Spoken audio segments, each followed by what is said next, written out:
Joyeux dimanche des rameaux tout le monde.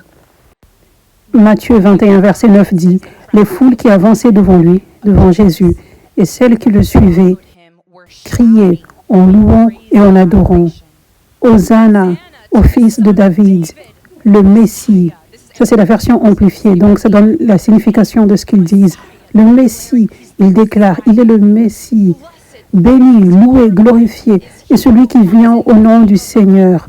Hosanna au plus haut dans le ciel.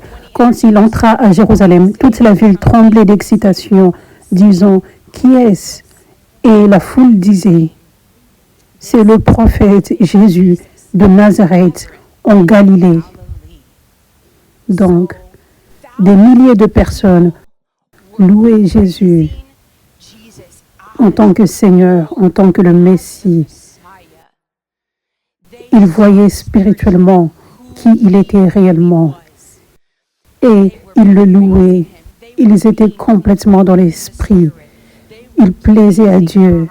Ils le voyaient de la bonne façon et ils faisaient ce que Dieu voulait qu'ils fassent, lui donner de la louange.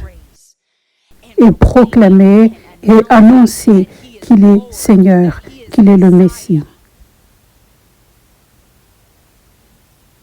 Ils vivaient dans la vérité et ils étaient en mesure de recevoir de sa part à cause de leur foi. Ils étaient en mesure de recevoir des miracles de sa part. Ils étaient en mesure de recevoir une grande joie parce que simplement ils avaient la foi.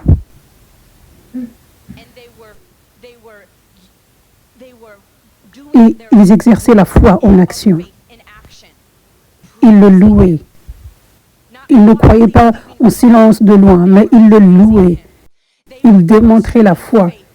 Et c'est simple de démontrer la foi. Crois dans ton cœur et confesse. C'est comme ça. C'est ce qui est considéré comme la foi qui mène au salut et l'accès au ciel. C'est quand tu crois dans ton cœur que Jésus est Seigneur et tu le confesses de ta bouche. Mais ça, c'est le même principe pour toutes choses. C'est le même principe pour recevoir toutes choses venant de Dieu. C'est le même principe pour recevoir des miracles, recevoir la paix, la joie et tout ce que Dieu donne. C'est le même principe. Crois dans ton cœur et confesse.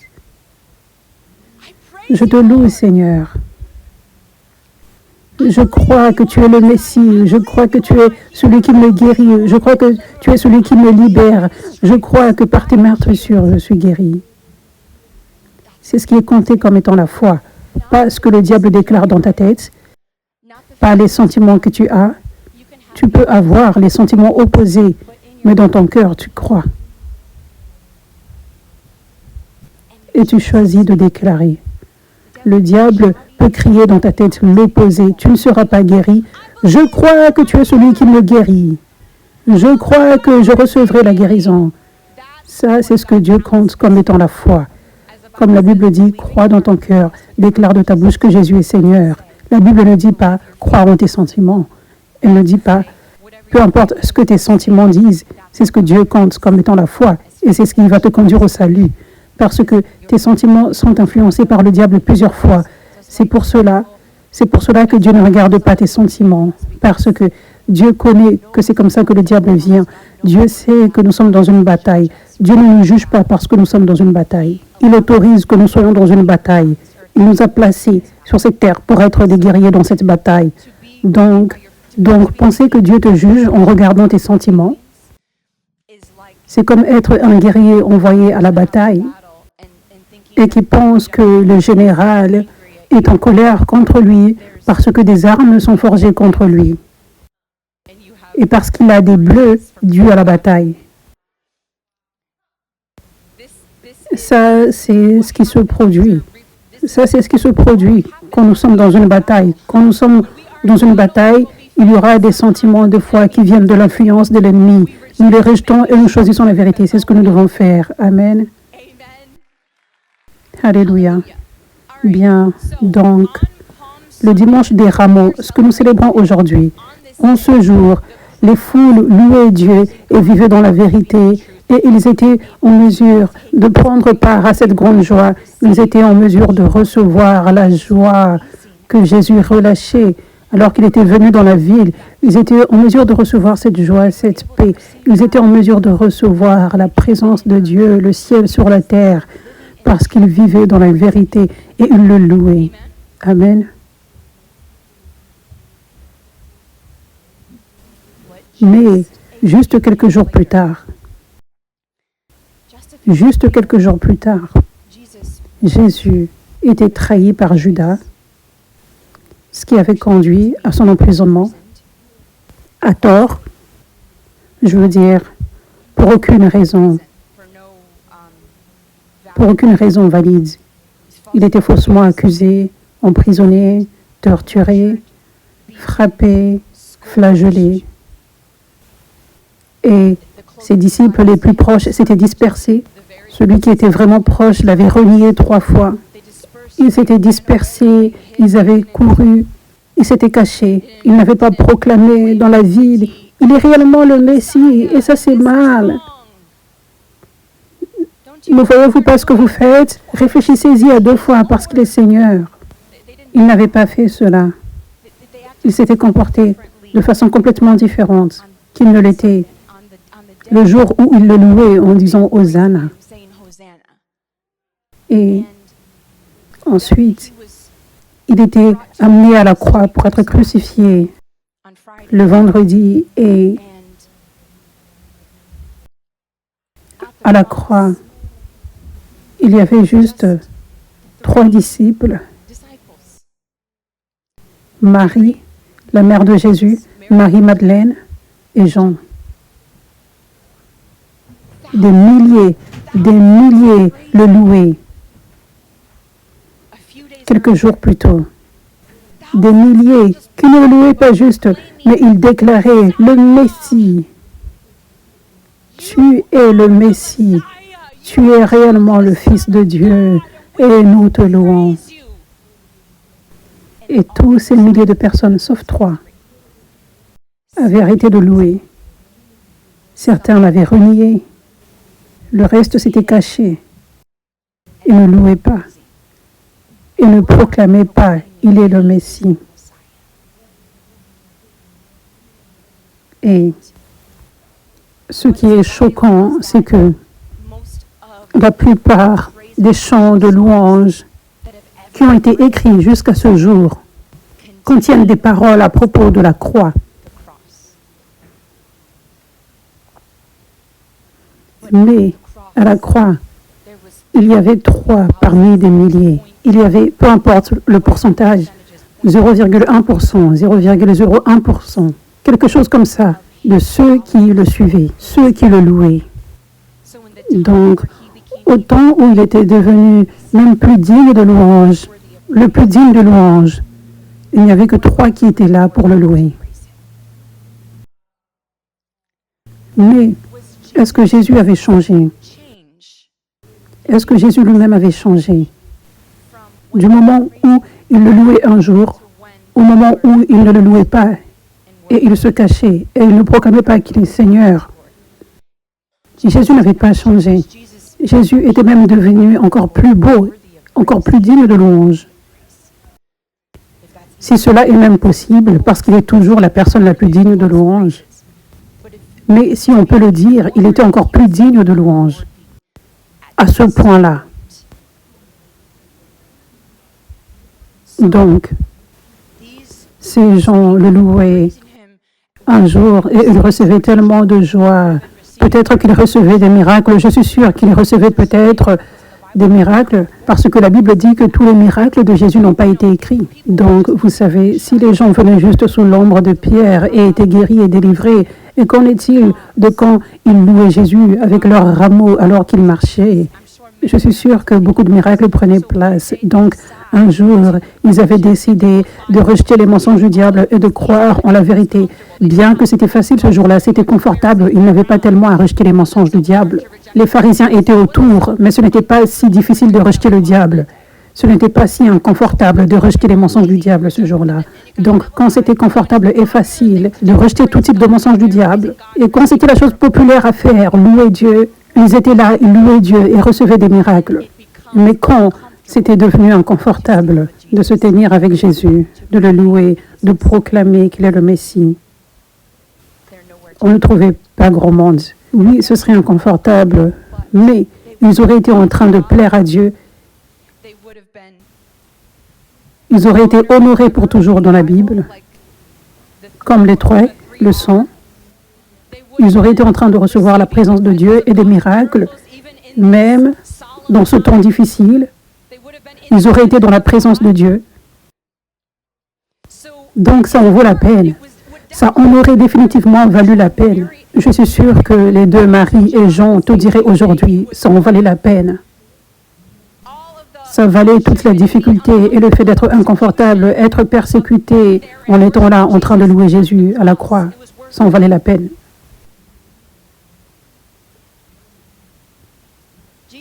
Jésus n'avait pas changé. Mais les gens avaient cru au mensonge du diable et c'était devenu plus inconfortable et ils avaient manqué de recevoir de la part de Dieu et de plaire à Dieu. C'est comme ceci. Ce billet de $20 a de la valeur. Tu peux l'apporter partout. Et partout, ce sera accepté. En Amérique, au moins. Et même dans plusieurs autres pays, ce sera accepté. Ça a de la valeur. Même si ce n'est pas leur devise. Si tu l'apportes avec toi dans plusieurs nations, ils vont le faire. Ils vont juste le prendre. Ils ne diraient pas, tu dois aller à une banque pour échanger. Dans certains pays, ça a tellement de la valeur. Et ça paraît beau, c'est plat maintenant, et ça a de la valeur. Ça vaut $20. Mais si je le chiffonne, et je le jette par terre et je marche dessus, avec mes chaussures qui ont piétiné de la saleté, qui sait quoi.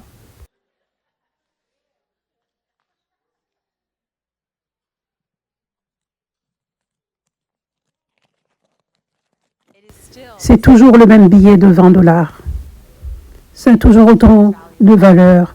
La valeur n'a pas du tout baissé. Je peux toujours la porter partout et ce billet sera accepté. Les gens vont l'accepter. Ils ne diront pas, c'est chiffonné, je vais juste l'accepter pour une valeur de $15.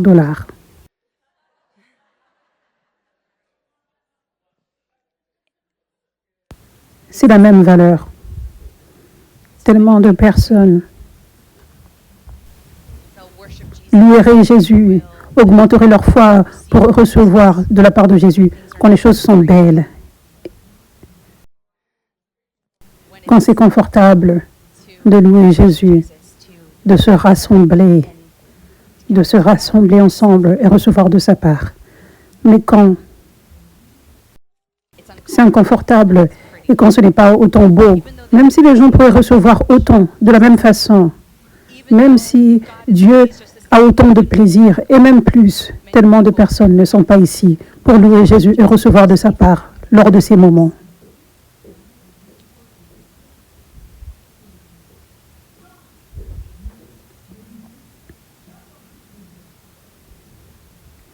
Donc, je partage ceci, ce principe ici avec vous, par rapport à comment Dieu ne change jamais. Parce que c'est une révélation importante que vous devez avoir, parce que Dieu veut que vous receviez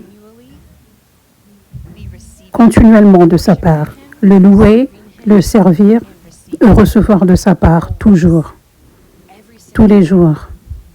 Tous les jours, il veut que tu entres dans sa présence. Le Saint-Esprit ne te quitte jamais, mais il y a une différence entre le fait d'entrer dans sa présence en reconnaissant qu'il est ici, avec toi, et en plaçant tes yeux sur lui, renouveler tes pensées. Il y a une différence entre cela et le fait de continuer ta journée sans faire ces choses. Ça, ce n'est pas entrer dans sa présence, n'est-ce pas? Donc, tous les jours, il veut que tu entres dans sa présence. Tous les jours, il veut que tu reçoives sa paix parfaite qui ne quitte jamais. Isaïe 26, verset 3, « Tu garderas en parfaite paix tous ceux qui te font confiance, tous ceux dont les pensées sont fixées sur toi. » Donc, quand nous choisissons de garder nos yeux sur Jésus tous les jours, devinez quoi? Nous pouvons recevoir la paix parfaite tous les jours. Peu importe les circonstances, peu importe ce que l'ennemi essaye de te lancer, tu peux recevoir la même paix exacte tous les jours. tous les jours. Dieu ne change jamais. Dieu reste le même toujours. Il est le même hier, aujourd'hui et éternellement. Et beaucoup de personnes pensent que lors de bons jours, Dieu est là et dans les mauvais jours, Dieu n'est pas là. Mais ça, c'est faux. Juste comme Jésus était toujours Seigneur, quand il était sur l'âne, quand les gens agitaient les rameaux et quand il était allé sur cette croix. La perspective d'avant était glorieuse. Oh, regardez comment toute personne le loue. Et le soleil brille et il est sur l'âne. Quel environnement joyeux. Il est Seigneur. Et ensuite, ça paraissait pour les gens comme une défaite quand il allait sur cette croix. Mais ça, c'était son moment le plus victorieux. C'était son moment le plus puissant. C'était la chose la plus puissante qu'il ait jamais faite. Plus puissante que ce moment où il y avait des rameaux. Mais ça, c'est comme ça que c'est dans la vie avec beaucoup de personnes. Lors de bons jours, dimanche des rameaux, Dieu est bon, Dieu est ici, Dieu est présent dans ma vie, je sens sa présence, j'ai la joie, j'ai la paix, la vie est belle. Je suis béni et dans ces jours, comme le jour où Jésus allait sur la croix, où est Dieu? Le diable est en train de gagner, si distrait que tu ne peux même plus entrer dans sa présence, si distrait que tu ne peux même plus augmenter ta foi pour recevoir ce que Dieu a pour toi, pour recevoir la paix, la joie, les miracles. Dieu est le même tous les jours. Il ne te condamne jamais. Mais beaucoup de personnes pensent que, vous savez, lorsqu'ils sont sérieux pour ne pas être dans le monde, sérieux pour garder les portes fermées, sérieux pour servir Dieu, aller à l'église, quand ils sont sérieux, ils pensent que Dieu est comme « Je suis si fier de toi !» Et ensuite, s'ils font une erreur, ou même s'ils ne font même pas une erreur, mais le diable vient avec un mensonge de condamnation, la condamnation religieuse qui n'est même pas... En fait, le diable te condamne pour aucune raison. Tu n'as rien fait de mal, juste parce qu'il est l'accusateur des frères et sœurs. Beaucoup de personnes pensent que Dieu est maintenant comme ça, en train de te condamner. Comment tu peux faire cela? Je suis déçu. Mais la vérité est que quand tu sens que tu es sérieux et tu te comportes bien en tant que disciple de Jésus, Dieu est comme ceci. Je suis si fier de toi. Je t'aime tellement. Je t'encourage. Je suis pour toi, pas contre toi. J'ai de grands plans pour ta vie. Je combats chaque bataille pour toi. Et il se comporte de la même façon par ici quand le diable ment avec la voix de la condamnation. Il est la même personne par ici quand tu fais une erreur. Parce que tu grandis et tu n'es pas encore complètement perfectionné. Tu grandis, il est la même personne. Il n'y a aucune condamnation pour ceux qui sont en Jésus-Christ. Donc il dit, je t'aime, cette voie est meilleure. Viens dans cette voie, mon fils, ma fille, repens-toi. Viens dans cette voie est meilleure. Je suis de ton côté et je veux que tu gagnes. Viens par ici, ne suis pas la voie du diable. Ça, c'est ce qui est mieux. Ça, c'est la seule voie. Viens ici, je t'encourage. Viens ici, viens dans cette voie. Tu peux le faire. Tu peux rejeter les mensonges du diable. Tu peux fermer les portes. Tu n'as pas à tomber dans les tentations de l'ennemi. Tu peux prendre cette voie. Tu peux me suivre. Tu peux me résister. Tu peux le faire. Ça, c'est Dieu. Pas que vas-tu faire? Est-ce que tu m'aimes réellement? Ça, ce n'est pas Dieu. La Bible dit qu'il est pour toi, il n'est pas contre toi. La Bible dit qu'il n'y a aucune condamnation pour ceux qui sont en Jésus-Christ. La Bible dit qu'il a enduré toute tentation que nous pouvons endurer, alors qu'il était venu en tant qu'homme, 100% homme et 100% Dieu. Donc cela signifie qu'il comprend. Ça signifie qu'il comprend que tu es dans une bataille spirituelle. Il comprend. Il était dans le jardin de Gethsémani et il avait même déclaré cette parole. Retire cette coupe de moi, Seigneur, alors qu'il savait que ce n'était pas la volonté du Père. Il avait prié ce qui n'était pas la volonté du Père. Mais il avait continué en disant, mais pas ma volonté, la tienne. Donc cela signifie qu'il avait ressenti la faiblesse de la chair. Cela signifie qu'il avait ressenti la tentation de l'ennemi. Ça signifie qu'il sait que nous sommes dans une bataille spirituelle et il te comprend. Il comprend. Donc c'est pour cela qu'il t'encourage au milieu de la tentation. Si tu fais une erreur, il t'encourage. Alléluia. Il est le même. Dieu est le même. Il ne change pas en fonction de tes sentiments. Mais tes sentiments disent qu'il change. Si tu as déjà remarqué, quand tu es au meilleur moment de ta vie, Dieu paraît tellement plus grand. Dieu paraît tellement plus fier de toi. Est-ce que tu as déjà ressenti cela? Je l'ai déjà ressenti. Et ensuite, est-ce que tu as déjà ressenti que peut-être un jour, peut-être tu es juste dans une saison d'attente et c'est une saison où tu n'as pas des bénédictions extraordinaires, des portes ouvertes, des récompenses. C'est une saison d'épreuves. Et ensuite, l'ennemi attaque. Et c'est une vallée. Est-ce que quelqu'un a déjà ressenti comme Dieu n'est pas autant fier de toi lors de ces jours? Mais il est autant fier. Il est autant fier. Il est autant fier. Et quand tu choisis l'obéissance, il est encore plus fier. Parce que tu fais une chose qui est plus difficile. Pour lui plaire, pour le servir, tu fais une chose plus difficile. Cela bénit son cœur encore plus. Nous pouvons toucher le cœur de Dieu à différents niveaux. Il ne change jamais. Alléluia. Dieu soit loué.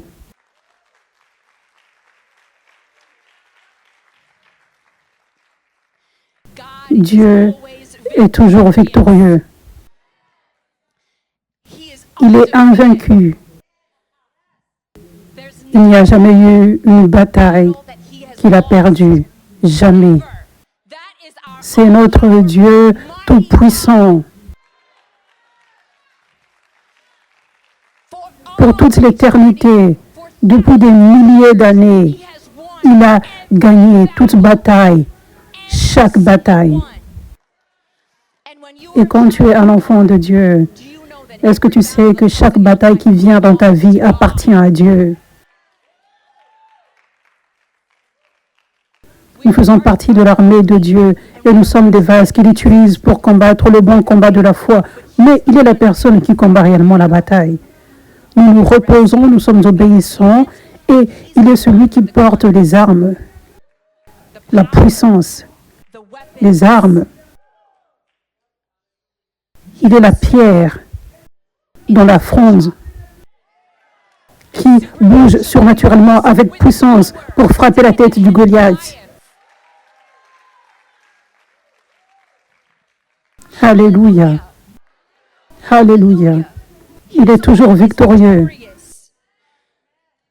Donc, que tu ressentes la victoire, que tu voies la justice de Dieu, ou que ça paraisse comme s'il y a énormément de personnes contre toi, que ça paraisse comme si le diable gagne, mais c'est un mensonge.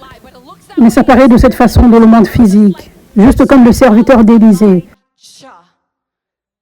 qui pensait qu'il y avait beaucoup plus de personnes contre eux. Dans les deux circonstances, Dieu aura la victoire. Dans les deux circonstances, il y a plus qui sont avec nous que ceux qui sont contre nous. Donc, que tu aies l'impression que tu gagnes ou tu n'as pas l'impression de gagner, tu gagnes. Dieu gagne. Dieu gagne à chaque fois. Donc, l'ennemi vient et apporte une attaque que tu n'as jamais vue. Tu n'as jamais vu un Goliath. Tu as vu des ennemis qui font la moitié de la taille de Goliath. Tu as vu l'ennemi venir avec des stratégies qui font la moitié de la taille du Goliath. Mais tu n'avais jamais vu un Goliath. Mais maintenant, il y a un Goliath. Tu devrais avoir la même attitude qu'avant. Cette même attitude de victoire écrasante. La bataille appartient à Jésus. Je me reposerai dans le Seigneur alors qu'il vainc mes ennemis. Le diable est sous mes pieds. Tu devrais avoir cette même attitude. Tu vois Goliath, tu devrais avoir la même confiance. La même confiance exacte. Pourquoi? Parce que Dieu ne change jamais. Dieu est toujours victorieux. Tous les jours, il l'a toujours été et il le sera toujours. 2 Rois 6, verset 15. Quand le serviteur de l'homme de Dieu se leva tôt le lendemain matin et sortit, il y avait des troupes, des chevaux et des chars partout. « Oh mon Seigneur, qu'est-ce qu'on va faire maintenant ?» Le jeune homme pleura devant Élisée. « N'aie pas peur, Élisée lui dit, car ceux qui sont avec nous sont plus nombreux que ceux qui sont avec eux. » Puis Élisée pria, « Ô Seigneur, ouvre ses yeux, laisse-le voir. » Le Seigneur ouvrit les yeux du jeune homme, et quand il leva les yeux, il vit que la colline autour d'Élisée était remplie de chevaux et de chars de feu. Donc, ça, c'est la même chose. C'est la même chose encore que nous voyons. Quand les gens agitaient les rameaux, vous savez, dans le monde physique, ça paraissait comme s'ils avaient la victoire. Et ensuite, Jésus va à la croix. Et tous les disciples, leurs yeux n'étaient pas ouverts. Pas tous les disciples, sauf les 3, mais tous les autres étaient comme les serviteurs d'Élisée avant que ses yeux ne s'ouvrent. Les pharisiens gagnent. Les pharisiens ont arrêté Jésus. Les pharisiens ont crucifié Jésus. Nous sommes vaincus. Jésus est vaincu. C'était les sentiments qu'ils avaient. Ils voyaient dans le physique, pas dans l'esprit. C'est la même histoire exacte qu'Élisée. Je veux dire, c'est le même principe.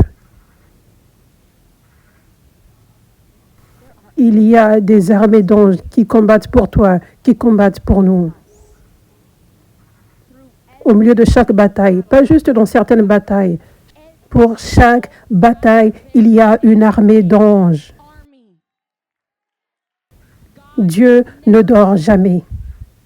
Dieu combat constamment à chaque bataille. Il y a des batailles qui se produisent dont tu n'as même pas conscience. Tu dors et le diable prévoit des choses. Le diable envoie des gens, ses agents, pour comploter contre toi. Tu ne le sais même pas, mais Dieu le voit et Dieu travaille dessus. Et il envoie son armée d'anges. Il les commissionne. Allez-y et combattez pour mon fils. Allez-y, combattez pour ma fille. Coupez ces démons en deux. Détruisez ces œuvres du diable. Alléluia.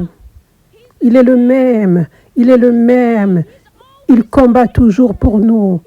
Il est toujours victorieux. Alléluia. Alléluia.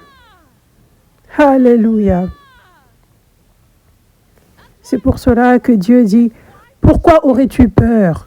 Il n'y a jamais une raison de craindre, parce que Dieu ne dort jamais, alors que le diable te poursuit. Dieu ne dort jamais. Dieu voit cela avant même que le diable n'essaye, et il arrête le diable à chaque fois.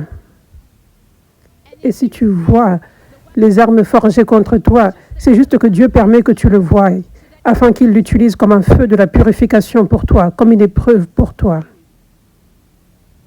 Mais ce n'est jamais un signe que Dieu dort, que Dieu n'est pas alerté de la bataille, ou que peut-être tu n'es pas digne pour que Dieu combatte pour toi. Jamais.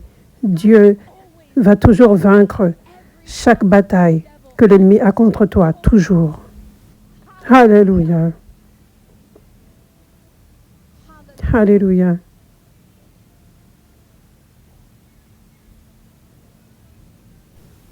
Bien, donc, maintenant aussi, Dieu veut toujours détruire les œuvres du diable dans ta vie, toujours. À chaque fois que Jésus servait les gens, à chaque fois, si tu lis les évangiles, s'il te plaît, fais-le, lis tous les évangiles, c'est vraiment important. Lis tous les évangiles. Quand tu feras cela, tu verras Jésus constamment servir. Quand il sert, il prêche, mais il chasse toujours aussi les démons et il guérit les malades. Et il ne se détourne jamais de quelqu'un. Et la Bible dit constamment qu'il guérissait chaque personne. Seuls ceux qui ne croyaient pas ne recevaient pas. Mais quand les gens croyaient, quand les gens venaient réellement vers lui, avec foi, avec juste un cœur ouvert pour recevoir comme un enfant, ils recevaient. Nous ne voyons jamais un temps où Dieu dit « Non, je ne vais pas te guérir ». La Bible est si simple de cette façon. Je veux dire, les voies de Dieu pour apporter la guérison, la liberté, sont vraiment simples, selon la Bible. Selon la Bible, nous voyons la guérison se manifester dans différentes façons. Nous voyons la guérison venir dans différentes façons. Nous voyons Jésus donner une direction prophétique par rapport à comment recevoir la guérison, comment recevoir la liberté. Une fois, il avait dit aux lépreux, allez vous montrer au prêtre, donnez une offrande au prêtre et sur votre chemin, vous serez guéris. Donc, ils étaient guéris sur leur chemin. Donc, c'était différent, la façon dont la guérison venait. Une fois, il avait craché pour le placer sur les yeux de quelqu'un. Une fois, il avait craché, il avait fait de la boue et il avait placé cela sur les yeux de quelqu'un. Et c'est comme ça que la personne aveugle avait reçu la guérison. Une fois, Dieu avait autorisé que la maladie conduise à la mort de Lazare parce que Dieu voulait faire un miracle différent, la résurrection, pour révéler plus de sa gloire. Qu'il ne guérit pas juste, mais il ressuscite même. Il ramène les morts à la vie. Donc, la guérison, la destruction des œuvres du diable vient dans différentes façons, vient dans des temps différents. Mais comment la Bible raconte le ministère de Jésus est vraiment simple. Tous ceux qui venaient vers lui étaient guéris et libérés. Tous ceux qui avaient des démons ont été libérés. Il les chassait. Tout type de maladie, Jésus guérissait. Maintenant, combien d'entre vous croyez que Jésus est le même hier, aujourd'hui et éternellement? Bien, parce que ça, c'est ce que la parole de Dieu dit. Et combien d'entre vous avez choisi de croire en la parole de Dieu aujourd'hui au lieu du christianisme dominant aujourd'hui, les traditions du christianisme d'aujourd'hui? Alléluia. Bien, parce que vous devrez le faire, parce que nous sommes appelés à croire en la parole. Notre doctrine en tant que croyants est supposée être basée sur la parole, pas ce que nous voyons aujourd'hui, pas basée sur la culture, pas les traditions, pas sur les rituels religieux, pas sur ce qu'une personne pense, pas sur ce qui est la chose la plus commune, populaire, dans la façon d'être chrétien, dans la façon de conduire l'Église, dans la façon de voir les miracles, tout cela. Alléluia. Donc, la Bible présente les choses simplement. Que le diable vient pour voler, détruire et égorger, mais Jésus est venu pour que nous ayons la vie en abondance. La Bible présente les choses simplement. Le Fils de l'homme, Jésus, a été envoyé pour détruire les œuvres du diable. Et le diable est à l'œuvre dans la vie de beaucoup de personnes. Les oppressions démoniaques, les maladies sont les œuvres du diable. Et c'est vraiment simple. Jésus veut libérer et guérir chaque personne qui vient vers lui, qui a des oppressions démoniaques ou des maladies. C'est vraiment simple. Alléluia. C'est aussi simple que ça. Dieu soit loué. Donc, Dieu n'a pas changé. Tous les jours, peu importe la personne qui a besoin de guérison ou de liberté, Dieu veut apporter cette liberté, cette guérison. Je m'attends à des miracles chaque dimanche, chaque service où je sers, chaque conférence. Je m'attends à tellement de miracles parce que je sais qu'il y a beaucoup de personnes qui sont dans le besoin, juste comme au temps de Jésus. Il guérissait et délivrait les gens à chaque fois parce qu'il y avait un besoin constant. Le diable était à l'œuvre. Il y avait un besoin constant de la puissance de Dieu pour apporter la guérison, la liberté. Donc, je m'attends. Et c'est ce que j'ai vu. Dès le moment où Dieu a commencé à relâcher l'onction par ce ministère, l'Église 5F, en 2021, depuis ce moment-là, j'ai été dans l'attente de voir Dieu chasser des démons et guérir les malades, relâcher son onction, baptiser les gens du Saint-Esprit. À chaque fois que je sers, j'ai été dans l'attente pour cela. L'une des raisons pour laquelle je suis toujours dans l'attente, c'est parce que c'est qui Dieu est, c'est son cœur, c'est ce qu'il veut faire. Il n'a jamais changé. C'est le Jésus à propos duquel nous lisons dans la Bible. C'est celui qui est ici aujourd'hui, c'est le même Jésus. Donc, parce qu'il faisait cela continuellement dans les évangiles, il veut faire cela continuellement aujourd'hui. Donc, si nous adhérons à sa parole, si nous acceptons ses voies, si nous nous tenons avec lui de cette façon simple, Dieu veut guérir et délivrer toute personne qui a besoin de cela aujourd'hui. Si nous faisons simplement cela, et si nous sommes des vases pour lui, et si nous mettons de côté notre agenda, si nous mettons de côté nos prédications, si nous mettons de côté nos divertissements, et si nous mettons de côté notre confort et la vie sans persécution, si nous mettons de côté tout cela et nous laissons le Saint-Esprit conduire, il va ensuite se présenter et simplement guérir toute personne qui a besoin de guérison et libérer toute personne qui a besoin de liberté. C'est vraiment simple. Le royaume de Dieu, les voies de Dieu sont vraiment simples. La religion est ce qui a rendu les choses compliquées. Mais Jésus, comment recevoir de la part de Jésus? Les voies de Jésus sont vraiment simples. Parce que ça, c'est l'amour. L'amour est simple, l'amour n'est pas compliqué. L'amour est vraiment simple. L'amour sauve. L'amour guérit, l'amour délivre, l'amour protège, l'amour persévère. L'amour est gentil, doux. Ça, c'est l'amour. Vraiment simple. Le diable est à l'œuvre dans les vies des gens. Les gens ont besoin de liberté, les gens ont besoin de guérison. Les gens ont besoin que leurs yeux s'ouvrent à l'amour de Dieu. Donc Dieu relâche sa puissance pour faire tout cela, pour guérir, délivrer, ouvrir les yeux à son amour. Vraiment simple. Alléluia. Ça, c'est notre Jésus. C'est comment notre Dieu est bon. Quand tu le cherches, tu vas le trouver. Mais ils ne l'auront pas compliqué de le chercher. Tu dois juste le chercher de la bonne façon. Et cela se fait avec un cœur pur et humble. Amen. Alléluia. La voie principale de Dieu pour guérir et délivrer, c'est en plaçant son onction, sa puissance qui détruit chaque joug dont ses serviteurs. C'est sa voie principale pour guérir et délivrer. C'est son principe. Dieu peut faire des miracles dans d'autres façons. Des fois, tu peux crier vers lui. Des gens ont crié vers lui dans leur chambre ou peu importe où ils sont et un miracle prend place. La guérison, la liberté, la délivrance prend place. Un démon part. Cela s'est déjà produit. Cela s'est probablement produit dans plusieurs de vos vies. Cependant, probablement ces types de miracles sont plus rares dans vos vies que la réception des miracles par la façon principale de Dieu pour les relâcher.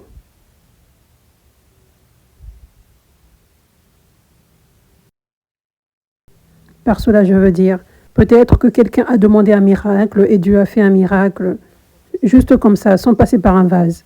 Mais, vous savez, le jour d'après, la personne a besoin d'un miracle, ou la semaine d'après, elle a besoin d'un miracle. Elle demande, mais elle ne voit pas. Elle ne voit pas la guérison prendre place, elle ne voit pas la liberté. Elle se demande pourquoi. C'est parce que Dieu a un principe, une voie principale pour apporter la guérison et la liberté, pour relâcher les miracles. Et c'est en utilisant ces vases. Dans l'église, dans la maison de Dieu. Ça peut être par l'écran. C'est l'église, la maison de Dieu également. Si tu ne peux pas être ici en personne, parce que tu habites loin. Mais pas si tu habites à côté, tu dois venir en personne. C'est ce que Dieu veut. Ne négligez pas les rassemblements des croyants, ça dit dans la parole. Donc, c'est simplement la voie biblique que nous voyons. Nous voyons cela être démontré premièrement par Jésus. Jésus a démontré comment être dans le ministère. Donc, à chaque fois qu'il servait les gens, quand les gens venaient vers lui, il les guérissait et les délivrait. Ce que nous ne voyons pas, nous ne voyons pas les gens dans leur chambre, dans leur maison, dire « Oh, j'ai un démon et j'entends que Jésus peut guérir et délivrer. » Les gens disent qu'il est Seigneur, donc je l'accepte comme Seigneur. Et maintenant, je demande, Jésus, que tu viennes spirituellement dans ma chambre pour sortir ce démon de moi. Nous ne voyons aucun exemple de quelqu'un libéré de cette façon dans la Bible. Nous voyons les gens venir et toucher le bout de son vêtement, se positionner là où, physiquement, là où il relâche l'onction. Et aujourd'hui, cela peut être étendu en ligne également, mais c'est le symbole de venir à l'église. À chaque fois qu'il servait, c'était spécifiquement là où il servait. Il prêchait l'évangile et chassait les démons. Il nous montrait l'exemple de ce qu'est l'église. La majorité des temps où Jésus chassait les démons était quand il servait, quand il prêchait l'évangile, quand il avait l'église. C'était la majorité des temps où nous le voyons chasser des démons. Pas tout le temps, mais la majorité des temps. Amen. Donc, il nous démontrait comment conduire l'église et comment voir beaucoup de personnes guéries et délivrées. Maintenant, nous voyons l'apôtre Pierre faire ce que Jésus l'avait dit qu'il ferait. Vous ferez les choses que j'ai faites et des plus grandes. Vous ferez les mêmes choses exactes que j'ai faites et des plus grandes. Prêchez l'évangile, guérissez les malades, chassez les démons, ressuscitez les morts. Acte 5, verset 15. On en venait à sortir les malades dans les rues et à les placer sur des civières et des brancards, afin que, lorsque Pierre passerait, son ombre au moins couvre l'un d'eux. Une foule de gens accourut aussi des villes voisines vers Jérusalem. Ils amenaient des malades et des personnes tourmentées par des esprits impurs, et tous étaient guéris. Donc, ici nous voyons qu'ils se positionnaient ceux qui étaient malades et opprimés, là où l'apôtre Pierre servait. L'apôtre Pierre portait un haut niveau d'onction qui pouvait chasser même les hauts niveaux d'esprit démoniaque. Donc, ça c'est une grande raison pour laquelle tous étaient guéris et pas juste quelques-uns. C'est parce qu'il avait l'onction qui pouvait traiter avec même les plus hauts cas démoniaques. Parce qu'il était un leader dans le corps du Christ, il était un apôtre. Et Dieu place le haut niveau d'onction dans les leaders parce qu'ils sont ceux qui sont supposés relâcher aux autres, ils sont supposés équiper les autres pour qu'ils marchent aussi dans la puissance de Dieu et qu'ils soient des vases de Dieu puissants. Ils sont ceux qui sont supposés transférer l'onction, donc ils doivent avoir un plus haut niveau, juste comme un enseignant doit avoir un haut niveau de connaissance. C'est pour cela que tu vas à l'école. Tu veux que l'enseignant ait un haut niveau de connaissance. Tu veux que le docteur ait un haut niveau de connaissance que toi. C'est pour cela que tu vas vers lui, n'est-ce pas? Ou elle. C'est pour cela que Dieu place toujours le plus haut niveau, toujours, chez les leaders, les serviteurs de Dieu oint qu'il a oint. Donc, c'est pour cela que nous voyons dans le livre des Actes, on voit que les croyants étaient en admiration des signes et des merveilles qui se faisaient par les apôtres. Il y a une écriture spécifique où nous voyons qu'ils sont en admiration. Et c'est écrit spécifiquement en admiration des signes performés par les apôtres. C'est parce qu'ils voyaient les plus grands signes, merveilles et miracles se produire dans l'Église lors du temps de prière, juste comme nous le voyons avec l'apôtre Pierre. Alléluia. Donc, maintenant, nous allons aller à Acte 28, verset 3. Paul avait ramassé un tas de broussailles. Contexte, nous sommes à Malte. Paul est à Malte, l'île de Malte. Il est sur une île. Il fait froid, donc ils allument un feu. Paul avait ramassé un tas de broussailles et il était en train de les mettre sur le feu quand, sous l'effet de la chaleur, une vipère en est sortie.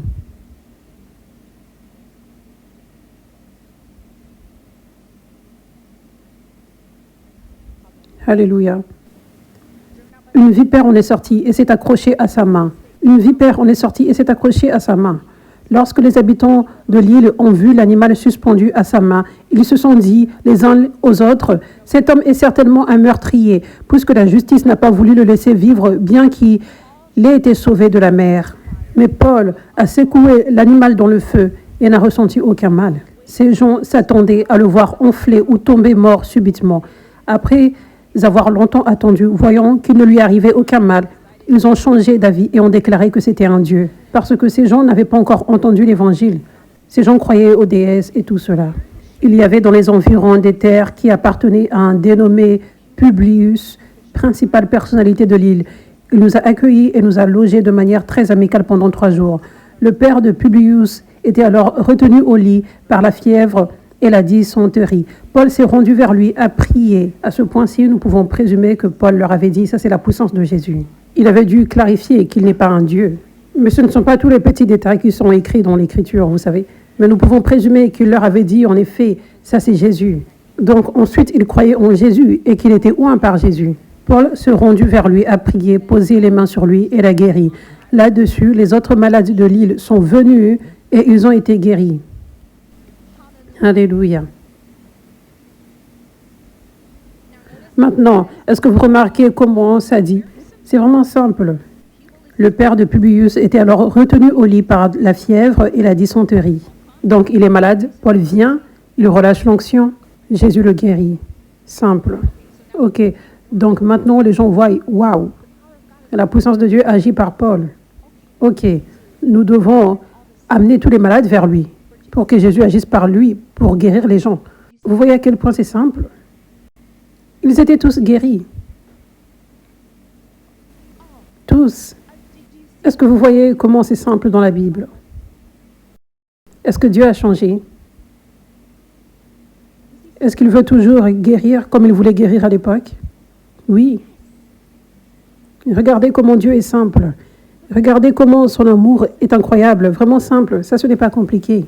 Alléluia. Tous étaient guéris. Donc, vous voyez comment c'est réellement similaire à l'exemple de l'apôtre Pierre que j'ai donné. Pierre et Paul. Paul, dans Acte 19, verset 11, ça dit que Dieu faisait des miracles extraordinaires, inhabituels par les mains de Paul. Ça dit cela dans Acte 19, verset 11. Donc, voici ici un autre exemple. Il est aussi un apôtre, un leader dans le corps du Christ. Et Dieu a placé un niveau extraordinaire d'onction en lui. Donc, même les plus hauts cas démoniaques, les infirmités démoniaques devaient partir quand il marchait dans son autorité et relâcher le haut niveau d'onction que Dieu lui avait donné. Amen. Donc, ça, c'est la voie de Dieu. C'est la voie principale de Dieu pour guérir et délivrer. Alléluia. Donc,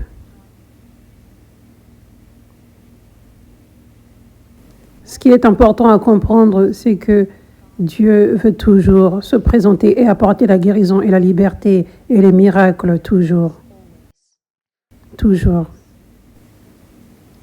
Et tu verras ceci prendre place quand tu fais les choses en suivant la Bible, en suivant la voie de Dieu. Si nous pouvons accepter les voies de Dieu, si nous pouvons accepter les serviteurs de Dieu, si nous pouvons accepter sa voie pour relâcher la guérison et la liberté par les vases qu'il a en, si nous pouvons accepter les apôtres, les prophètes, en plus des évangélistes, pasteurs, enseignants, si nous pouvons accepter, ça c'est comme ça que Dieu relâche la guérison et la liberté. Je vais me positionner sous l'ombre où je vais venir pour recevoir la guérison. Comme ces gens étaient allés vers Paul, je vais aller vers Dieu qui agit par Pierre. Je vais aller vers Dieu qui agit par Paul. D'aujourd'hui, Pierre, Paul, d'aujourd'hui. Et c'est comme ça que ça devrait être dans chaque église. Nous y allons. Nous n'en sommes pas encore là. Nous sommes au début de ce réveil. Donc, ce n'est pas comme s'il n'y a que quelques églises où il y a un Paul ou un Pierre. Il devrait y avoir beaucoup de Pierre d'aujourd'hui, de Paul d'aujourd'hui. Dans le monde, dans le corps du Christ. Et nous y allons. Ça, c'est juste le début. Nous posons la fondation. Alléluia. Juste comme il y avait 12 apôtres et ça avait grandi à partir de là. Amen. Mais ce qui est important à savoir, c'est que Dieu veut constamment guérir et délivrer et relâcher les miracles et relâcher plus de son esprit dans sa vraie Église, par ses vrais serviteurs oints, par ses Pierre, Paul d'aujourd'hui. Alléluia. Donc, vous savez, Paul portait cette onction. Et une chose à propos de l'onction, c'est que quand Dieu place réellement l'onction et l'autorité en toi, c'est là pour guérir et délivrer. Point. C'est vraiment simple. C'est simple. Ce n'est pas une question de est-ce que Dieu veut le faire? Est-ce que Dieu le fera? Est-ce que Dieu veut le faire? Et depuis que le Seigneur m'a donné cette révélation, et gloire à Dieu, j'ai réellement vu que je porte l'onction et l'autorité sur les démons, les maladies. Maintenant, quand je prie pour les gens, à chaque fois, je sais que Dieu a fait quelque chose. Juste à cause de son principe. Simplement à cause de ses principes et de ses voies. À cause de cette voie biblique que je vous partage maintenant. C'est pour cela. Pas, oh, j'ai vu que cette personne est guérie dans l'esprit. Je le sais juste. Je sais, je connais ce principe de Dieu. Je connais que Dieu n'a jamais changé. Je connais que juste comme les gens amenaient les malades vers Pierre, amenaient les malades et les opprimés vers Paul et tous étaient guéris, vraiment simple. Ça, c'est la même chose que Dieu fait aujourd'hui, quand son onction est réellement présente. Mais rappelez-vous que Jésus ne pouvait pas guérir les gens à cause du manque de foi dans sa propre ville. Donc, comment les choses sont dans le monde spirituel? Par exemple, quand je prie pour les gens, je sais que sûrement l'onction est relâchée. Juste comme quand tu entends ma voix, l'onction est également relâchée avec les paroles. Quand tu entends la parole, tu entends réellement la parole. Sûrement l'onction est relâchée avec la parole. Sûrement les démons doivent obéir à l'autorité qu'il y a dans la parole. Si je vous disais tous, tout le monde, levez-vous, ne le faites pas. Si je vous disais tous, tout le monde, levez-vous, vous vous leverez, simple. Si je vous disais à tous maintenant, levez vos mains, vous leverez vos mains. Si je dis à un démon de partir, il doit partir. Parce que c'est la vraie autorité. C'est une vraie autorité qui fonctionne. Les démons doivent obéir. Donc, simplement, cette connaissance spirituelle que je vous enseigne, la façon de faire simple de Dieu que nous voyons dans la parole, vraiment simplement. À cause de cela, c'est pour cela que je sais qu'à chaque fois que je prie, l'onction est relâchée. Les miracles ont été relâchés. Maintenant, c'est à la personne de recevoir cela. Et je le vois de cette façon. C'est comme si Dieu, par moi, par exemple, relâche un cadeau pour toi, un cadeau pour toi, un cadeau pour toi. Il y a des centaines de personnes ici. C'est comme cadeau pour Diane, cadeau pour Jang, cadeau pour Pasteur Eder, cadeau pour Cathy, cadeau pour Lucie, cadeau pour Shane, cadeau pour Steve, cadeau pour Weston, avec vos noms dessus. C'est déposé, et ça remplit l'estrade. Donc, ils sont tous là. Dieu a relâché des cadeaux, Dieu a relâché des miracles. Chaque dimanche. Chaque dimanche. Peut-être que tu n'as pas besoin de guérison, de liberté, mais Dieu a quelque chose, une parole qui va changer ta vie. Plus de son esprit, plus de son feu, plus de son transfert d'onction qui va te changer. Mais tout est relâché. C'est comme par exemple là sur l'estrade. Mais c'est à toi de venir et de le prendre. Réellement prendre ce cadeau.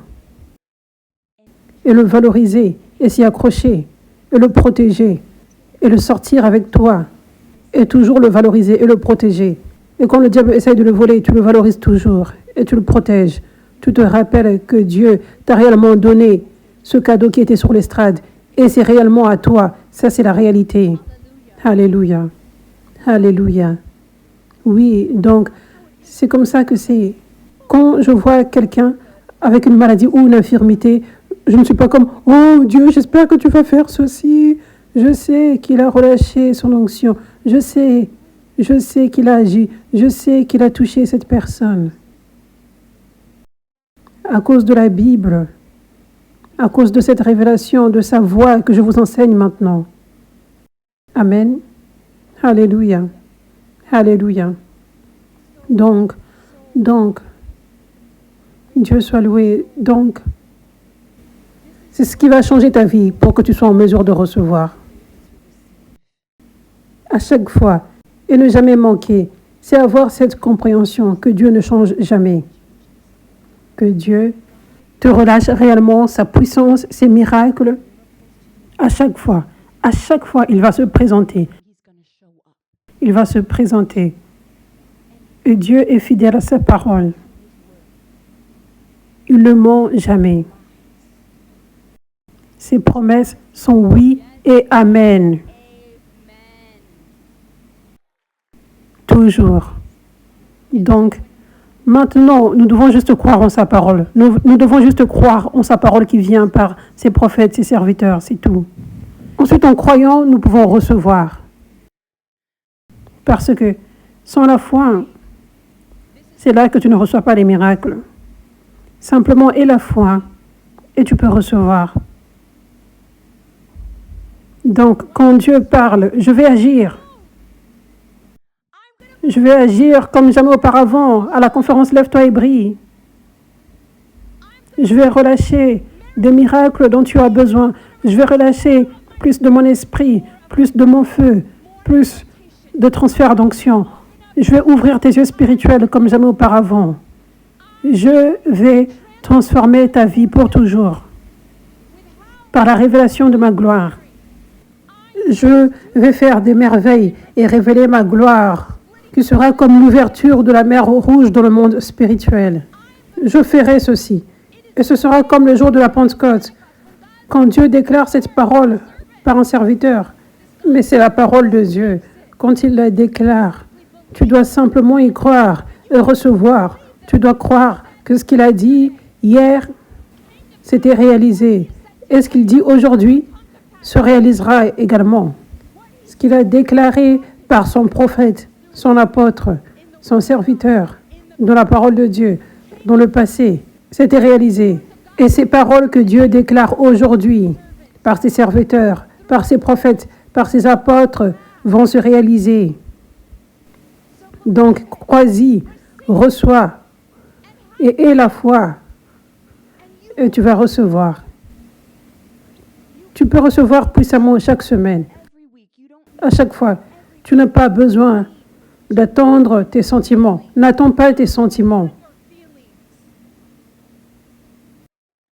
Et vous savez, Paul, premièrement, au départ, il disait, le diable agit réellement dans sa vie.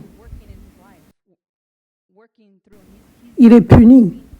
Ça dit quelque chose comme cela. Rappelez-vous quand il pensait qu'il allait mourir à cause de la vipère qui s'était posée sur sa main. Cet homme est sûr et certainement un meurtrier, puisque la justice n'a pas voulu le laisser vivre bien qu'il ait été sauvé de la mer. Donc, il le regardait avec une mauvaise perspective. Et s'ils avaient gardé cette perspective, ils n'auraient pas reçu des miracles de Dieu par lui, comme ils l'avaient reçu. Mais ensuite, ils le voyaient de la bonne façon. Puis, ils étaient venus à Jésus par lui, et ils étaient en mesure de recevoir la guérison et les miracles. Alléluia. Donc, il y aura des saisons dans la vie où ce sera plus facile de croire que dans d'autres saisons. Mais Dieu veut relâcher ses miracles dans ta vie, dans les temps faciles et dans les temps difficiles. À chaque fois, il veut relâcher plus de son esprit dans ta vie. Donc, ne manque pas de venir à l'église toujours. Venir recevoir. L'église sera persécutée. Je serai persécuté. Tu seras persécuté. Nous serons tous persécutés à cause de notre foi. Et ça viendra dans différentes saisons. Donc, lors de ces moments-là, ce n'est pas autant facile d'avoir la bonne perspective. Ce n'est pas autant facile de louer Dieu et de venir à l'église et de recevoir.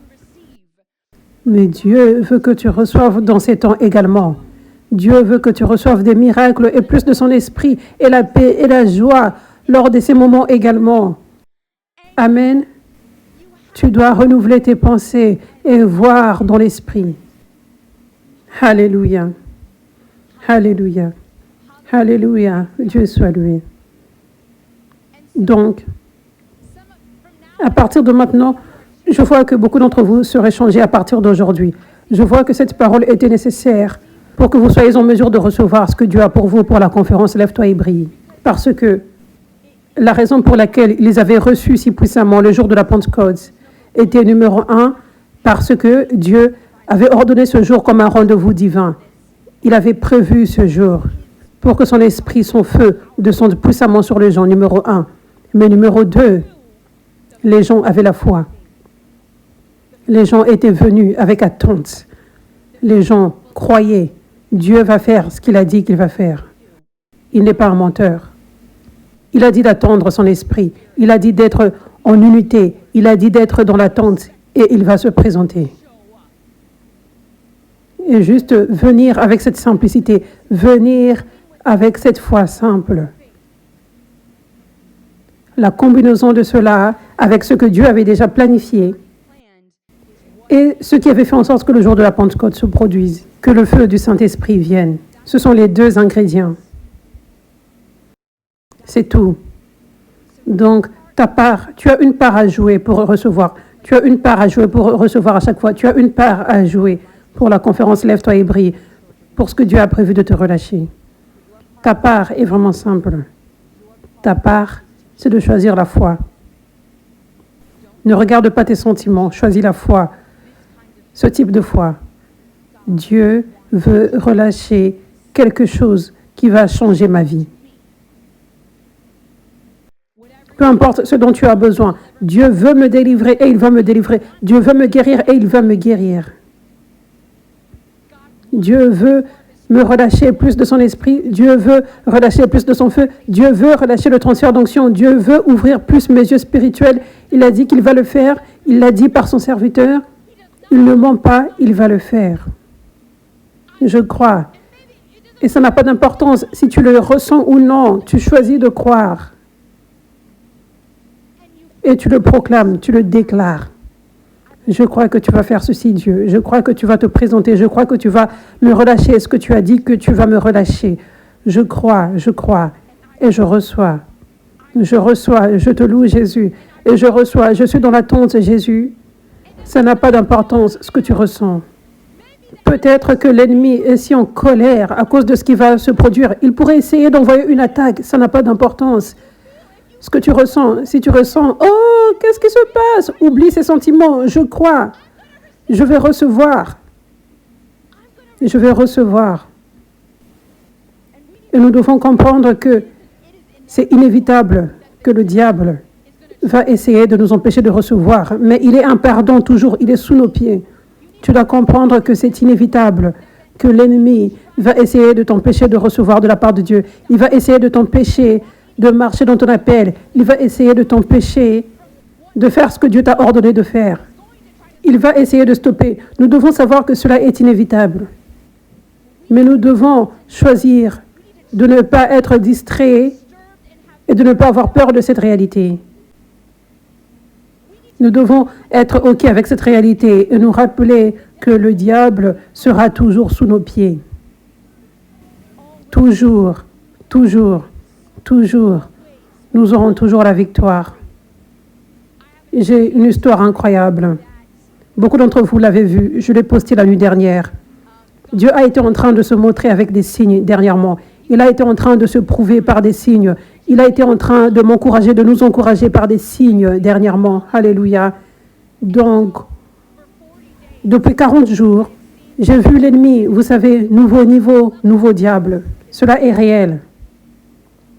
Et cette année de l'acceptation de Dieu est un nouveau niveau. Et j'ai vu Dieu m'emmener dans un nouveau niveau dans le ministère. Un nouveau niveau pour prêcher l'évangile, des différentes portes, de nouvelles portes qu'il a ouvertes, qu'il n'avait jamais ouvertes avant. Dès que cela est venu, un nouveau diable est venu.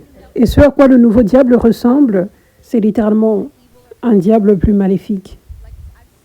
J'ai vu des choses plus maléfiques que je n'avais jamais vues avant. Le diable qui essaye de me stopper, qui essaye de stopper ce que Dieu veut faire par moi et par nous à l'église 5F. Je l'ai vu. J'ai vu ces armes être forgées, mais elles n'ont pas prospéré. Alléluia.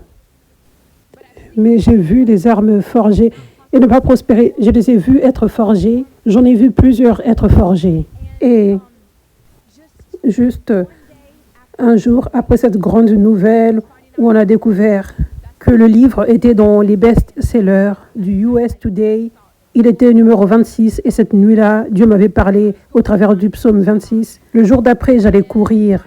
Mais j'avais même vu une arme forgée contre moi ce jour-là, mais j'avais tellement de joie et de paix. Cela ne m'avait pas du tout secoué. J'avais tellement de paix et de joie. Je me rappelais de ce que Dieu avait fait le jour d'avant. Je me rappelais que le diable est sous mes pieds. Je me rappelais du psaume 26. Alléluia. Donc, j'étais si rempli de joie et je courais lors de ma randonnée. Et je louais Dieu alors que je courais. J'avais de la louange dans mes oreilles. Je chantais alors que je courais. Et je courais. Et je regardais devant. Je ne regardais pas par terre. Je regardais loin devant. Et je louais Dieu avec une chanson de louange la plus joyeuse que je n'ai jamais entendue. La chanson dit ceci.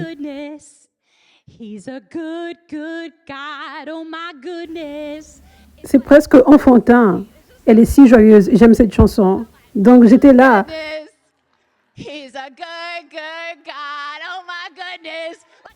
Littéralement, je souriais et je chantais fortement.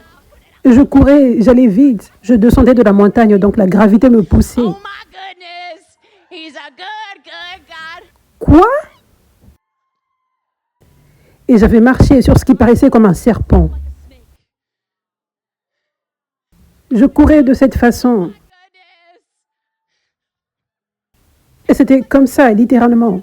C'était si surnaturel parce que généralement, tu verrais quelque chose de loin.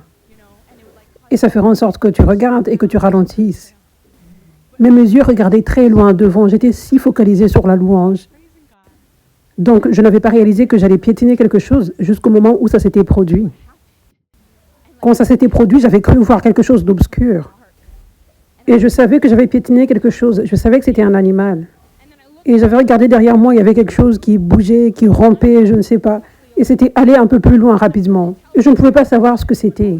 Puis tout d'un coup, j'avais vu, nous avons une vidéo, j'avais vu ce qui ressemblait comme une queue de serpent. Nous avons une vidéo, vous pouvez la lancer. Vous pouvez la lancer si vous la trouvez. Mais cette queue s'agitait dans tous les sens. C'était juste une queue. C'est parti, j'avais filmé. Ça, c'est juste la queue. Et je ne sais pas c'était quel animal. Mais je crois que c'est un serpent. Ça paraît comme une queue de serpent. Mais peu importe, le Seigneur m'avait parlé spirituellement. À ce moment-là, le moment où j'avais piétiné, Et j'avais regardé derrière moi et j'avais vu, tch, le moment exact, une écriture était venue dans ma tête, boum. Je vous ai donné le pouvoir sur l'ennemi. Vous marcherez sur les serpents et les scorpions et vous aurez la victoire et rien ne pourra vous nuire. Aucune puissance ne pourra vous nuire.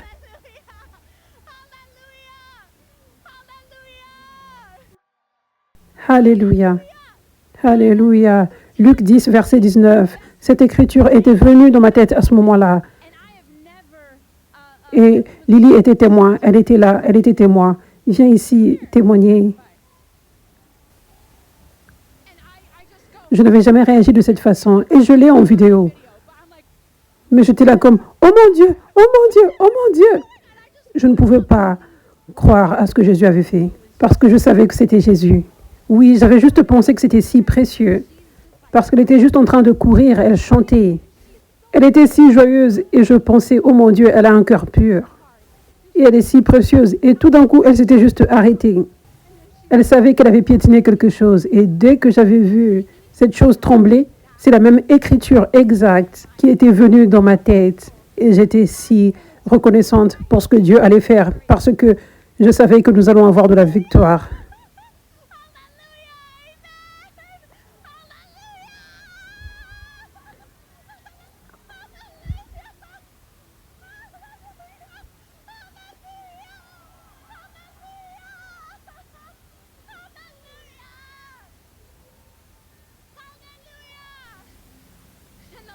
Et le Seigneur avait commencé à me parler. Il avait commencé à me parler. Vous savez, je portais des baskets. Et c'était juste un seul coup. Et je savais que c'était le Seigneur qui l'avait fait surnaturellement pour montrer ce signe prophétique. Pour me le montrer, nous le montrer. Que c'est comme ça que c'est dans le monde spirituel. Et Dieu était si bon de faire en sorte que ça se produise le jour où j'étais rempli de tellement de joie. J'avais tellement de joie, je le louais parce que ça m'avait montré. C'est si puissant, c'est inévitable qu'il y aura des serpents sur le chemin de la vie. Alors que tu marches de l'avant, tu loues Dieu et tu proclames sa bonté. Il est un bon Dieu qui guérit et délivre.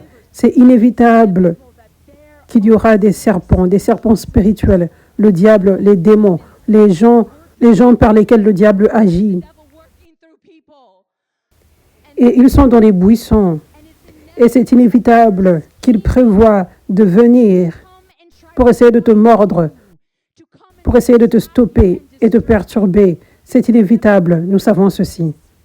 Mais nous ne devrions jamais être effrayés d'aller faire de la randonnée. Nous ne devrions jamais laisser cette réalité prendre notre joie et notre louange et notre focalisation qui est sur le Seigneur. Et quand j'avais piétiné cette chose, c'était avec facilité. Ce qui avait pris place, c'était facile. Je n'avais pas à piétiner 2 fois, 3 fois. Je n'avais pas à faire un mouvement brutal. Je courais juste. Vous savez, je faisais de l'exercice. Je louais Dieu. Et j'ai tué le démon avec une pierre, avec un seul coup. Vous savez, tu n'as pas à retirer ta focalisation sur la louange et le service que tu rends à Dieu pour piétiner. Ça va juste se produire automatiquement. Et tu peux continuer de louer Dieu. Et je louais Dieu encore plus. Donc, ce que l'ennemi avait prévu pour le mal, Dieu l'avait tourné pour le bien. Regardez mon Dieu. Regardez l'autorité et la victoire qu'il m'a donnée, qu'il nous a donnée. Alléluia. Ça, c'est réellement un signe prophétique que Dieu nous a donné. Et il veut que tu aies plus de confiance et de joie que jamais auparavant. Vous savez, les serpents peuvent augmenter, mais tu peux continuer de les piétiner à chaque fois. Donc, qu'il y ait moins de serpents ou plus de serpents qui essayent de venir pour te mordre, tu vas les piétiner, peu importe. Donc, dans les temps de bataille spirituelle, et la même joie, et plus de joie. Amen. Loue Dieu, loue-le plus. Sers Dieu, sers-le plus. Alléluia. Alléluia. Merci Jésus, merci Jésus, alléluia. Il y a une grande victoire sur le diable qui vient lors de la conférence Lève-toi et brille. Il y a une grande victoire dans ta vie personnelle et dans ce mouvement de Dieu. Il y a une grande victoire qui vient. Il y a de grands miracles qui viennent dans vos vies individuelles et dans toutes nos vies. Dans ce mouvement également, il y a une mer qui est sur le point de s'ouvrir. Donc, je vous encourage à être dans l'attente comme jamais auparavant dans vos vies entières. Et comment être dans l'attente? C'est juste un choix. C'est juste un choix de croire. C'est juste un choix de confesser, Seigneur, je crois en ta parole. Je crois que tu feras ce que tu as dit que tu vas faire lors de la conférence Lève-toi et brille. Je crois que tu es le même dans la Bible qu'aujourd'hui. Je crois que tu vas me guérir, me délivrer, si c'est ce dont tu as besoin. Je crois que tu vas relâcher plus de ton esprit, tu vas ouvrir mes yeux plus, tu vas me révéler plus de ton amour. Je crois et je suis si excitée de recevoir et je te remercie, Jésus, en avance pour ce que tu feras. Tout ça, c'est un choix. Vous tous, vous pouvez faire ce choix. Vous tous, vous pouvez le faire. Ça n'a pas d'importance ce que sont tes sentiments. Ça n'a pas d'importance combien d'heures de sommeil tu as eu ce jour-là. Ça n'a pas d'importance combien de serpents sont sur ton chemin. Vous tous, vous pouvez le faire. Vous tous. Donc, si vous faites ceci, je crois que vous serez comme les gens qui étaient venus sous l'ombre de Pierre. Vous serez comme les gens qui étaient allés vers Paul à Malte. Vous recevrez la guérison et la liberté simplement. Vous recevrez plus de Dieu, plus de son feu, le transfert d'onction, l'ouverture des yeux. Vous recevrez. Vous recevrez. Alléluia. Alléluia. Alléluia. Alléluia. Merci Jésus. Dieu, nous te remercions pour ce que tu feras lors de la conférence Lève-toi et brille.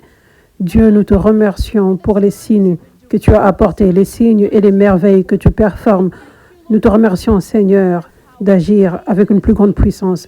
Même cette semaine, on est en ressuscité Éden. Dieu, nous te louons. Dieu, nous te louons. Nous te remercions, Jésus, pour toutes ces merveilles, ces miracles que tu performes et ces signes. Nous te louons, nous te donnons toute la gloire. Tu es si bon, Dieu. Alléluia. La victoire t'appartient, Dieu. Alléluia. Merci, Jésus. Dieu, nous te remercions pour ce que tu feras à la conférence Lève-toi et brille. Nous te remercions en avance. Et nous nous engageons à être dans l'attente comme jamais auparavant. Nous nous engageons à élever notre foi comme jamais auparavant. Parce que cela est un choix. Nous te remercions, Jésus. Nous te remercions, Jésus. Nous nous engageons à être plus spirituels, voire spirituellement que jamais auparavant. Seigneur, nous nous engageons à être différents. Nous nous engageons à ne jamais te quitter, à ne jamais te renier, à ne jamais nous cacher quand les choses deviennent difficiles, quand la persécution vient. Nous nous engageons à nous tenir avec toi toujours. Nous nous engageons à te louer toujours. Nous nous engageons à toujours être dans une posture de réception de ta part. Nous nous engageons à garder notre foi toujours au nom de Jésus. Alléluia. Et Dieu, je te remercie pour chaque personne que tu apportes à cette conférence. Et je les appelle. Les gens qui ne sont pas au courant de la conférence dans la ville de Los Angeles. Je les appelle, que leurs yeux s'ouvrent pour qu'ils voient cette conférence. Agis par ces gens ici, toute personne ici, que la puissance de Dieu agisse par toi pour toucher les gens, pour les toucher dans leur cœur, pour qu'ils viennent recevoir lors de la conférence Lève-toi et brille. Pour toute personne qui veut venir, mais qui ne sait pas comment faire pour venir, je déclare que les portes s'ouvrent et que la faveur soit sur toi, que la provision vienne dans ta vie, afin que rien ne t'empêche de venir recevoir au nom de Jésus. Merci Seigneur. Je déclare la protection sur toute personne. Je déclare la victoire pour toute personne ici au nom de Jésus. Je déclare que tu recevras tout ce que Dieu a pour toi lors de la conférence Lève-toi et brille ce week-end, le week-end d'après, au nom de Jésus. Merci Jésus. Alléluia. Alléluia. Alléluia. Alléluia. Merci Seigneur. Nous allons donner à Dieu maintenant. Nous allons donner. La Bible dit dans Malachie 3, verset 10, « Apportez toutes les dîmes à la maison du trésor. » Apportez toutes les dîmes. Aujourd'hui, cela signifie l'Église. apportez toutes les dîmes à l'Église, afin qu'il y ait de la nourriture dans la maison, afin qu'il y ait la provision à l'Église, afin qu'il y ait la provision pour le travail de Dieu, afin qu'il y ait la provision pour la conférence, pour Lève-toi et brille. Mettez-moi ainsi à l'épreuve, dit l'Éternel, et vous verrez si je n'ouvre pas pour vous les fenêtres du ciel, si je ne déverse pas sur vous la bénédiction en abondance. Pour vous, je menacerai l'insecte vorace, afin qu'il ne détruise pas les produits du sol, et que la vigne ne soit pas stérile dans vos campagnes. Toutes les nations vous déclareront heureux, car vous serez un pays de délices. Donc, Dieu dit que quand tu apporteras les dîmes à l'Église, parce que c'est comme ça que Dieu apporte la provision pour le travail de Dieu, c'est par toi. C'est par ses enfants. Amen. Donc, quand tu le fais, mets-moi à l'épreuve, Dieu dit. Et il dit qu'il va déverser la bénédiction en abondance. Et il va aussi protéger tes finances. Je menacerai l'insecte vorace afin qu'il ne détruise pas les produits du sol et que la vigne ne soit pas stérile. Il va protéger tes finances alors que tu donnes au travail de Dieu. Toutes les nations vous déclareront heureux car vous serez un pays de délices. Toutes les nations vous déclareront heureux car vous serez un pays de délices. Vous voyez, donner, c'est puissant. Ça nous montre la puissance de la semence et de la récolte. Les gens te verront comme béni. Les gens verront la vie en abondance dans chaque domaine dans ta vie. Parce que tu as abandonné ta vie à Jésus, ce qui inclut être obéissant à donner au travail de Dieu. Semer dans le travail de Dieu. J'aimerais vous encourager à vous voir comme une partie importante de ce travail, avec vos contributions, vos graines, parce que nous ne pouvons pas être dans cet endroit comme le théâtre Orpheum et avoir le service du dimanche, donc 3 jours de service et les coûts qui y sont attachés, avoir cette salle énorme et tous les coûts qui y sont attachés. Nous ne pouvons pas faire cela sans toi. Sans toi et toi et toi, sans que tu n'apportes les graines dans la maison du trésor, la nourriture dans la maison du trésor, afin qu'il y ait assez. Amen. Alléluia. Donc, que tu donnes avec joie aujourd'hui, que tu donnes avec sacrifice aujourd'hui. J'aimerais vous encourager tous. Je sais qu'il y a beaucoup de personnes qui doivent faire un sacrifice financier pour venir à cette conférence. Elles sont dans une saison de désert maintenant. Elles ont à peine assez pour payer le billet d'avion pour venir ici. Et ce sacrifice, Dieu le voit comme étant beau. Et le sacrifice cause même qu'il y ait un plus grand déversement, parce qu'il y a un coût pour recevoir plus de la part de Dieu. Et beaucoup de fois, le coût est financier. Pas toujours, mais des fois, ça c'est le coût. Amen. Comme je l'avais partagé pour moi, quand j'étais allé à l'église de mon père spirituel en Tanzanie, en Afrique, cela était un grand coût financier à chaque fois. Payer le billet d'avion pour aller là-bas. Mais je recevais comme jamais auparavant dans ma vie spirituellement. Et cela avait une conséquence physique. À chaque fois que j'allais là, les temps où je recevais le plus, c'est quand un sacrifice était fait. Donc, j'aimerais vous encourager tous à faire un sacrifice. Pour certains d'entre vous, vous avez juste l'argent qu'il faut pour payer le billet pour venir ici. Ça, c'est un sacrifice. J'aimerais vous encourager tous à faire un sacrifice pour cette conférence, pour recevoir plus. Amen. Parce que Dieu veut que tu fasses un sacrifice numéro 1, mais numéro 2, il y a un besoin. Donc Dieu te demande, parce qu'il y a un besoin, comme dans ce verset, apporter les dîmes dans la maison du trésor afin qu'il y ait de la nourriture. Mais également, c'est parce qu'il veut que tu reçoives plus. Et c'est son principe de faire un sacrifice. Donc, aie cela dans ton cœur. Seigneur, ce que je suis sur le point de recevoir n'est pas bon marché. Ça a une grande valeur. Donc, je veux t'honorer de cette façon. Je veux honorer ton travail et apporter mon sacrifice. Que ce ne soit pas juste les gens qui voyagent qui font un sacrifice. Je veux faire un sacrifice pour toi, Dieu, parce que tu es digne. Et je ne veux pas que ce soit pas cher. Je ne veux pas traiter ceci comme pas cher, ce que tu vas relâcher. Je veux te donner de l'honneur. Amen. Alléluia. Donc, si tu veux donner, tu peux utiliser le QR code ou aller sur 5fchurch.org/give. C'est comme ça que vous pouvez donner, vous qui regardez en ligne. Levez vos graines afin que je relâche l'onction sur vous. Je déclare sur toute personne qui donne qu'il y aura la croissance dans ta vie, qu'il y aura la croissance financièrement, qu'il y aura la croissance spirituellement, que les portes s'ouvrent dans chaque domaine de ta vie où il y a du manque, qu'il y ait la provision, que les portes s'ouvrent pour les gens qui ont besoin d'un travail, là où la porte était fermée, que la porte s'ouvre maintenant au nom de Jésus. Merci Jésus. Amen. Amen. Des fois, quand je dors, le diable vient dans ma tête et je somnambule et je renonce à cela. Jésus va te libérer maintenant, chérie, et il est si fier de toi pour ta foi. Je déclare que tout esprit démoniaque qui vient dans ta tête quand tu dors, tout esprit qui fait en sorte qu'il y ait ce somnambulisme, tout esprit qui te perturbe dans la tête et qui apporte l'obscurité, doit partir maintenant au nom de Jésus.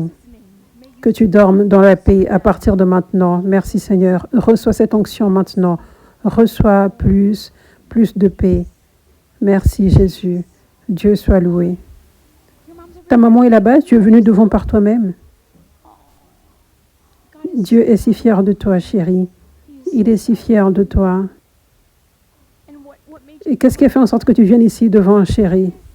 Je veux recevoir la guérison pour mon père, pour toutes les choses par lesquelles il est passé. Et je déclare que le zombie sorte de ma vie, ainsi que toute douleur que j'ai à l'estomac. Dieu veut te guérir maintenant, chérie. Avec ta foi, je le vois relâcher l'onction, sa puissance pour ton père. Je brise toute malédiction dans la vie de ton père maintenant au nom de Jésus. Je brise toute malédiction générationnelle. Je déclare que tout esprit démoniaque le quitte, que tout esprit d'infirmité le quitte. Je déclare que toute douleur quitte ton corps maintenant au nom de Jésus. Sois guéri. Dieu est si fier de toi, chérie. Il est si fier de toi. Il a de grands plans pour toi. Tu fais sourire Dieu.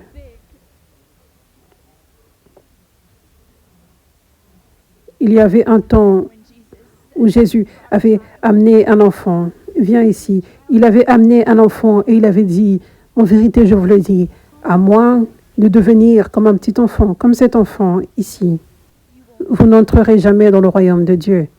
Et j'ai juste senti la présence de Dieu maintenant, alors qu'il parle ceci maintenant, avec cette foi, avec cette pureté, avec cette humilité, aucun scepticisme, une vision spirituelle complètement, à cause de ce cœur pur. Tellement de personnes compliquent Dieu, tellement de personnes placent leurs oreilles sur les voies négatives et les pharisiens, alors que c'est tellement simple. Dieu ne fait pas en sorte que ce soit compliqué de le trouver, de trouver la vérité, de recevoir de sa part. Si tu peux juste être comme un enfant, il veut que tu reçoives plus que tu le veux. Juste sois comme un enfant. Amen.